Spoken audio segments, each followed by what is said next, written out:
Thank you very much, Mr. Chair, and I hope all members on this committee will support this common sense motion. All this motion does is express the will of the committee to hear from Mark Carney.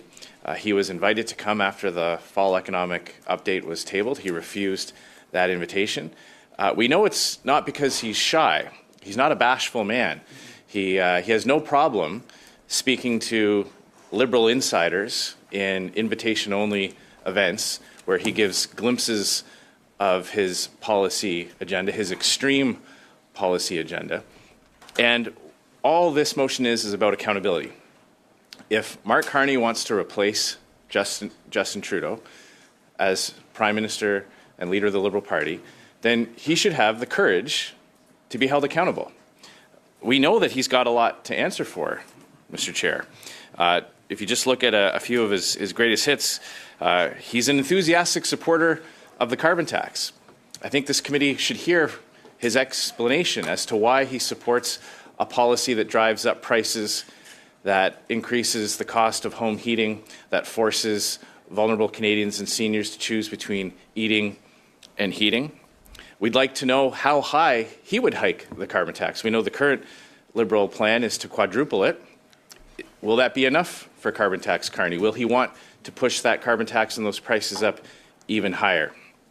We know that he has defended international organizations that put forward policies about having more and more government control over people's lives and more central planning over the economy.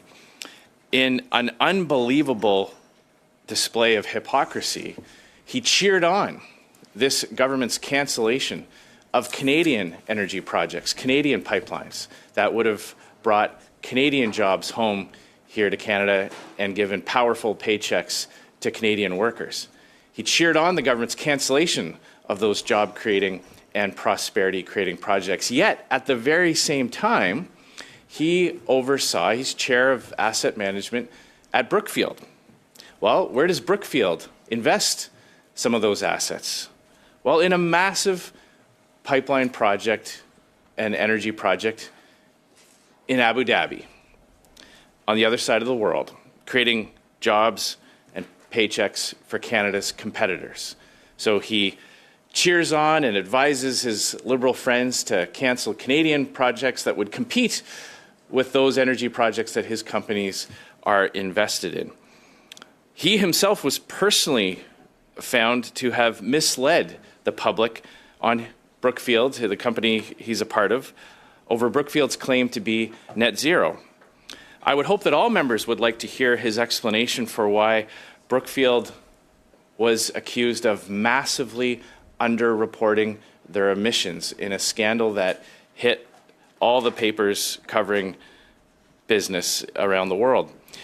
Brookfield as well was accused of using favorable tax policies in countries like Bermuda to avoid paying taxes here at home in Canada. We'd like to hear about what he has to say about that, and I would think that all members of all parties would want to hear the explanation for why Brookfield views it as acceptable to avoid paying taxes here at home, especially when we hold that up to the light of the job-killing policies that Mark Carney himself personally cheerleads for. So that's all that this is about, Mr. Chair. This is just about accountability. Mark Carney clearly wants to replace Justin Trudeau. He should have the courage to be held accountable for it. Canadians have a right to know what direction he would take this country in. I would hope my NDP colleagues would like to know who the replacement coalition partner and what the replacement coalition partner would do with policy in this country.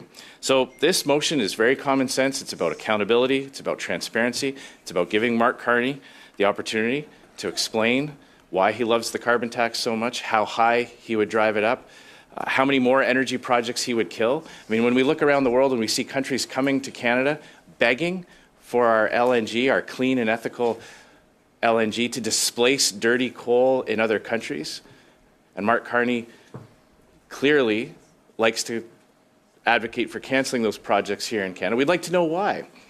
Mark Carney has bragged about having access to Liberal cabinet ministers. He clearly has no problem giving his advice to them in secret, behind closed doors or over the phone.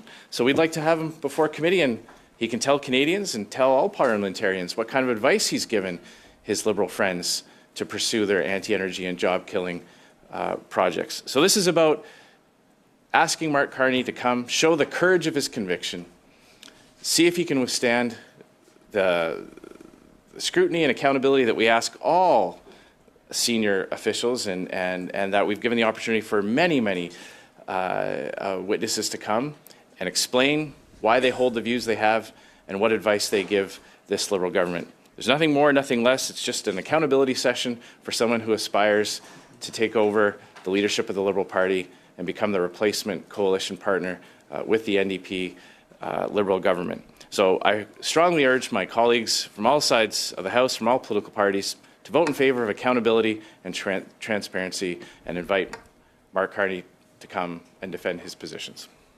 Okay, thank you, MP Scheer. I have MP Morantz, MP Turnbull, or PS.